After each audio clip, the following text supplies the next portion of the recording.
Salam pembaharuan. Kami mengucapkan selamat bagi Anda yang sudah mengikuti School of Feeling pelatihan dasar. Kami percaya bahwa Anda sudah mengalami terobosan dalam pertumbuhan emosi dan rohani Anda, serta diperlengkapi untuk menolong orang lain secara efektif. Kini saatnya Anda melanjutkan memperdalam pemahaman dan keterampilan Anda lewat School of Feeling pelatihan lanjutan. Dan di sini pun kami percaya Anda akan mengalami terobosan yang lebih hebat lagi, terutama dalam hal-hal yang berhubungan dengan disfungsi dan luka-luka bisa menghambat pertumbuhan seseorang. Pertumbuhan yang terhambat akan mengakibatkan peran dan fungsi yang tidak maksimal. Apakah kita sebagai seorang laki-laki atau perempuan, atau kita sebagai suami atau istri, mungkin kita sebagai orang tua, sebagai pemimpin, sebagai seorang hamba dan pelayan. Dalam hal itu, ketika kita mengalami pertumbuhan yang terhambat, maka kita juga tidak akan maksimal menjalankan peran dan fungsi kita. Dan penyebabnya adalah kita akan mempelajari tentang faktor-faktor keturunan, tentang luka-luka, dan juga disfungsi yang kita alami yang sangat menghambat pertumbuhan kita. Selama 5 hari 4 malam, kita akan belajar untuk mengenali dan kemudian meminimalisir, membereskan hal-hal yang disfungsi di dalam kehidupan kita, supaya kita bisa bertumbuh secara maksimal, secara seimbang, dan mengalami kedewasaan penuh. Di hari pertama, dalam introduksi, kita akan belajar tentang kebutuhan untuk mengalami pertumbuhan yang seimbang dan maksimal. Karena ada banyak pertumbuhan yang hanya bersifat satu dimensi dan tidak seimbang.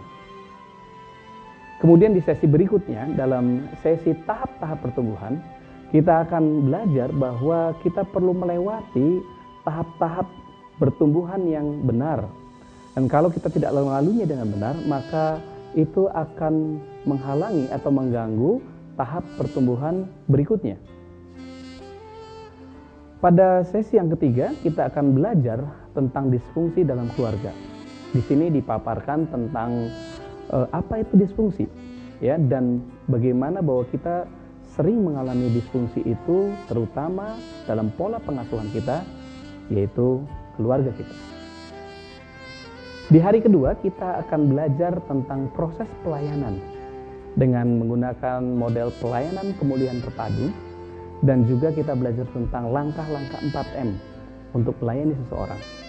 Kita juga akan menerapkannya dalam kelompok untuk kita bisa saling melayani satu sama lain dengan pengajaran yang sudah diberikan.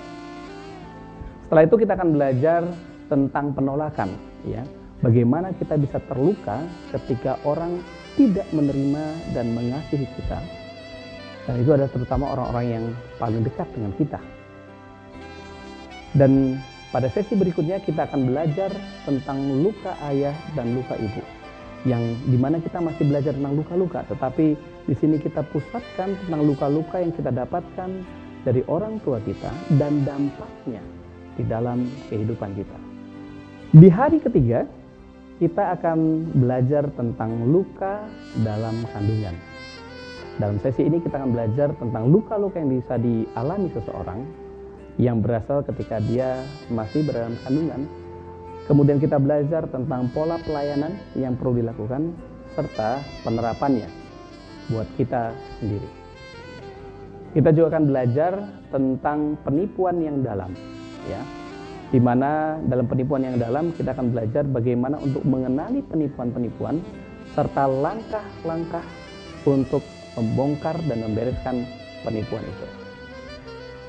Di hari keempat kita akan belajar tentang beberapa hal yang sangat penting. Pertama, kita akan belajar tentang kecanduan. Kita belajar tentang proses terjadinya orang kecanduan, apa kecanduan itu sendiri dan apa fungsi dari kecanduan di dalam kehidupan seseorang. Kemudian setelah itu kita belajar tentang sesi mengandalkan usaha dan kendali, Ini adalah usaha manusia untuk bisa mengendalikan dan mengatur kehidupannya dengan cara dan kehendaknya sendiri. Dan setelah itu kita akan belajar tentang pelecehan, terutama yang berhubungan dengan pelecehan seksual dan dampaknya dalam seksualitas. Dan pada malam terakhir itu kita akan belajar dalam sesi pemulihan generasi.